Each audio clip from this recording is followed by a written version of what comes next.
Serious. Let's pull that back to what that looks like from outside. Our sun, 1 million light years away, is it's just cosmic dust. Does not become the brightest star till 1 light year.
This is a 225 million year journey.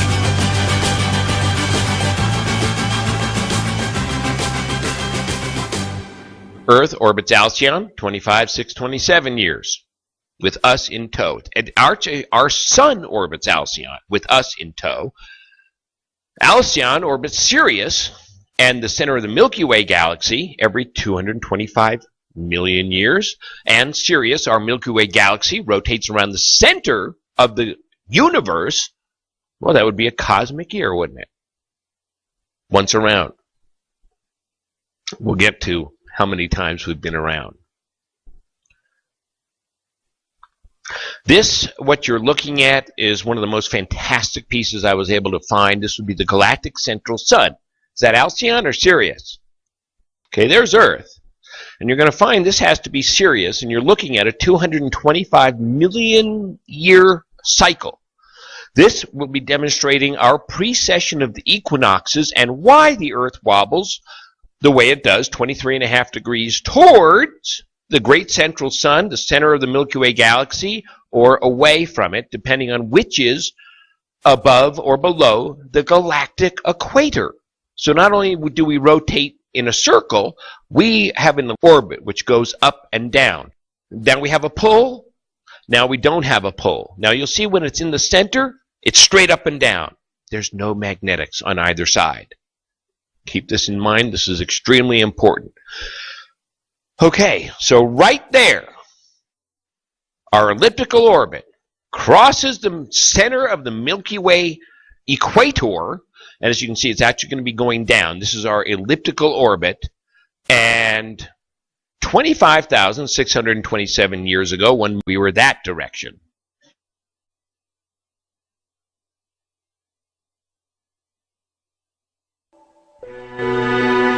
Ancient scholars who observed precession of the equinox provided a simpler explanation than a wobbling Earth. They said that our sun curves through space, moving in a great orbit of its own, pulling the Earth and other planets along with it. Search your feelings. You know it to be true. This is a correct picture of our orbits from a top-down view.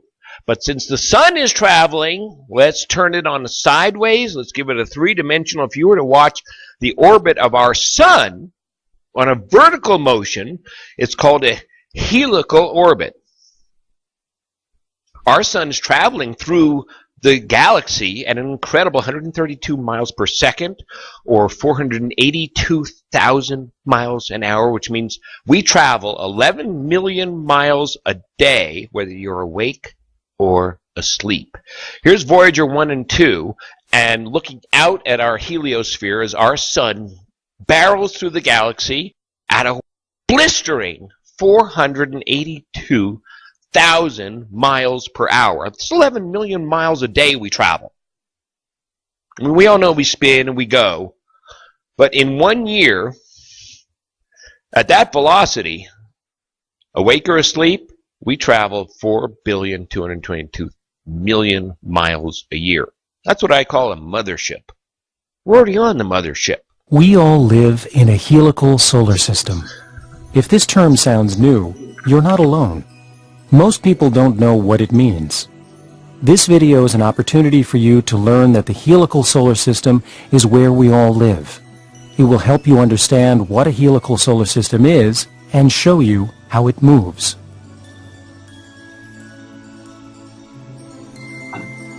We live on planet Earth, one of the 8 planets revolving around a star we call the Sun. The Sun is one of millions of stars in the Milky Way galaxy. During the 20th century, astronomers discovered that the Sun itself is revolving around the center of the Milky Way galaxy. The Sun's velocity as it orbits the galaxy is currently calculated at 134 miles per second, or 482,000 miles per hour, a very substantial velocity. For centuries, we have been taught that the planets of the solar system move in flat orbits in a plane called the ecliptic, with the Sun at its center. All of that is still true, except for the term flat orbits.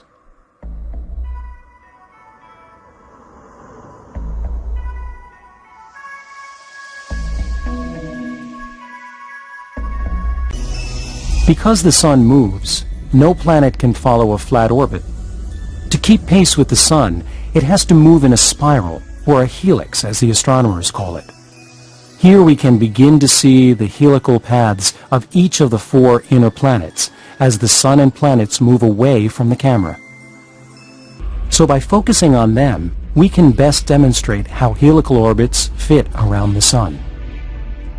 Moving outward from the Sun, we see Mercury, Venus, Earth, and Mars.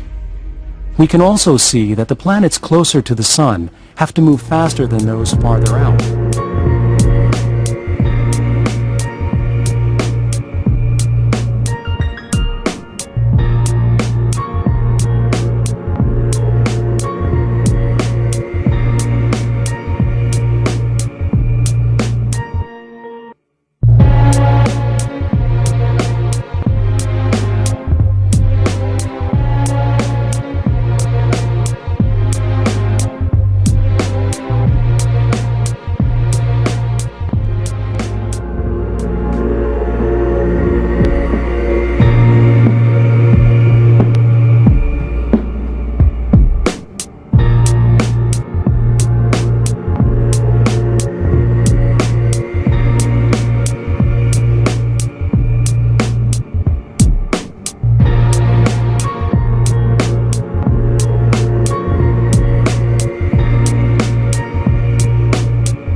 I could watch that all day. So as we're hurtling through the galaxy, one might say, well, you know what?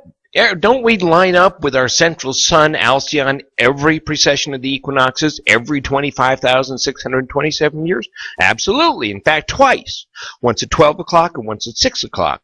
But we're over on this side of the galaxy. Right here, this is 25,627 years ago, 23,000 BC. Now, fast forward as we orbit in a counterclockwise position that way, with Alcyon in tow.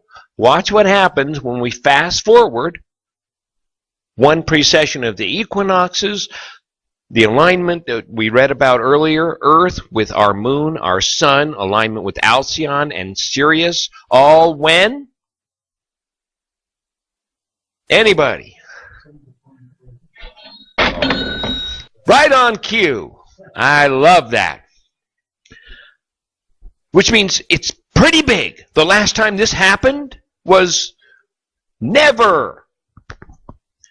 And for the life of me, I am going to apologize in advance. There's only one thing I could think of to call a triple solar alignment.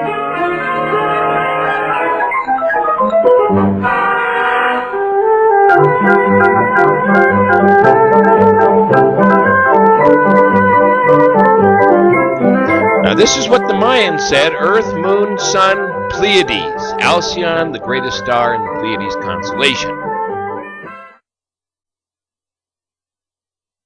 The most significant of the Mayan calendars was the Long Count. It tracks a 5,125-year era, beginning on August 11th, 3114 BC, and abruptly ending on December 21st, 2012.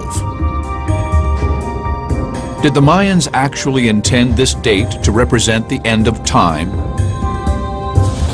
Science has confirmed that the winter solstice in 2012 will coincide with an extraordinarily rare event called a galactic alignment. It will seem to place our sun in the very center of our home galaxy, the Milky Way. From our vantage point within it, the Milky Way looks like a band with a dark rift in the center, a place where there are no visible stars. Mayan astronomers calculated that the winter solstice sun appears to line up within this dark rift center of the galaxy once every 26,000 years. Astronomers today have concluded that the coming galactic alignment will be the first such occurrence since the beginning of human civilization. They suggest violent solar storms hurling deadly radiation toward Earth, a magnetic polar shift, even a complete pole reversal. Scenarios that could leave our planet devastated. According to some interpreters, the Mayan calendar is clear. 2012 marks the end of time. Many believe that this is the date when the world will end.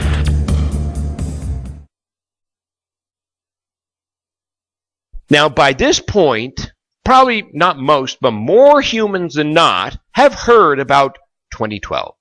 Some reference that the Mayan calendar, the last day, also marks, but within 31 days of now, virtually every human being alive on planet Earth will know that that means the world will end. The sky is falling. Which, of course, is preposterous. It's the most ridiculous thing I've ever heard in my life. Not one prophecy, scripture, piece of writing ever says the end of the world. Not one. It's nowhere. Chicken Little. It certainly doesn't say it in any Mayan prophecy. It's not in the biblical prophecy, not in any Indian prophecy, not in the Quran. Never says the end of the world. I have a standing offer for anyone to show me any prophecy, any writing that says it's going to be the end of the world. It doesn't exist. This world that we live on, this third rock from the sun, is exactly that. A big, giant rock. It's not going anywhere. There's only one prophecy, to my knowledge, which even correctly uses the phrase,